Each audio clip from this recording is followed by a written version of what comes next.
In 1980, Cuban refugee Tony Montana arrives in Miami as part of the Mariel boat lift, accompanied by his loyal friend Manny Rivera and two other companions, Angel and Chi-Chi. Fleeing poverty and political oppression, the group is eager for opportunity, no matter how dangerous. They quickly draw the attention of Miami drug lord Frank Lopez, who sees potential in Tony's ambition and ruthlessness. Frank arranges green cards for the four men, but in exchange, Tony and his friends must eliminate a former henchman of Fidel Castro, a task that marks their first descent into the violent underworld of Miami's cocaine trade. Initially, Tony and Manny take low-paying, menial jobs washing dishes at a local restaurant, their dreams of wealth and power seeming distant. Seeking more excitement and a faster route to fortune, they meet with Frank's ambitious right-hand man, Omar Suarez, who assigns them to buy cocaine from a Colombian dealer. The encounter turns nightmarish when Tony and Angel are ambushed at gunpoint. Tony is forced to watch in horror as Angel is gruesomely dismembered with a chainsaw, a violent spectacle that cements his capacity for both fear and vengeance. Manny and Chi-Chi manage a daring rescue, killing 3 of the dealers in the process, and they deliver the cocaine and money to Frank personally. Suspicious that Omar orchestrated the ambush to undermine them, Tony's distrust of authority deepens. Impressed by Tony's boldness and skill,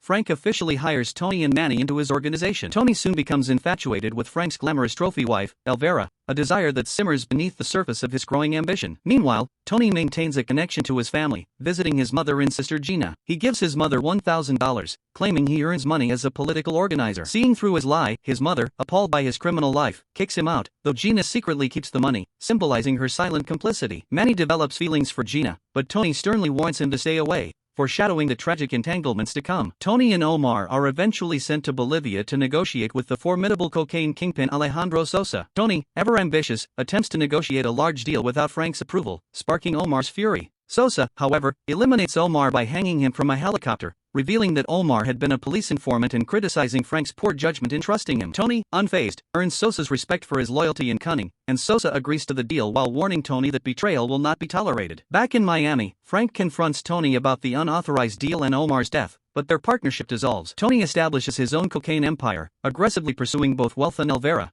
further inflaming Frank's jealousy and anger. When he discovers Gina using cocaine with a man in a club bathroom, he violently assaults them, then narrowly escapes an assassination attempt by 2 hitmen. Tony confronts Frank and Bernstein, forcing a confession that Frank orchestrated the attack, before having Manny execute Frank and personally killing Bernstein. With his enemies removed, Tony marries Elvira and becomes Sosa's chief distributor, constructing a sprawling, heavily guarded estate to oversee his expanding empire. By 1983, Tony's empire draws the attention of federal authorities. Caught in an FBI sting, he faces charges of money laundering and tax evasion. Sosa intervenes, offering to shield Tony from prison if he assists in assassinating a journalist poised to expose Sosa's operations. During a tense restaurant dinner, a drunken Tony lashes out, blaming Manny for his arrest and verbally humiliating Elvira, who publicly confronts him about his criminality before leaving. When Sosa's henchman, Alberto the Shadow, plants a radio-controlled bomb under the journalist's car, Tony hesitates upon seeing the journalist with his family. Ignoring Alberto's insistence, Tony kills him to prevent the murder, an act that earns Sosa's undying enmity. Tony's personal life descends into chaos. At his mother's urging, he seeks out Gina, only to find her married to Manny. Consumed by rage and jealousy, Tony fatally shoots Manny, unaware of the marriage, then drags Gina back to his estate. In a cocaine-fueled frenzy, Tony isolates himself in his office, while Sosa's army of assassins storms the estate. In the ensuing violence, Gina's manipulations and Tony's obsessive control over her relationships culminate in her mocking him, attempting seduction in the middle of the assault, and ultimately shooting him before being killed by Sosa's men. Tony retaliates with relentless firepower, using an M16 fitted with a grenade launcher, decimating many of the attackers but sustaining multiple gunshot wounds. As he taunts his assailants from the balcony, Sosa's elite enforcer, known as the Skull, delivers the fatal shot, striking Tony in the back. Tony's lifeless body plunges into the pool below, where the statue proclaiming "The world is yours" overlooks the tragic downfall of a man whose ambition, brutality, and hubris define both his rise and catastrophic fall.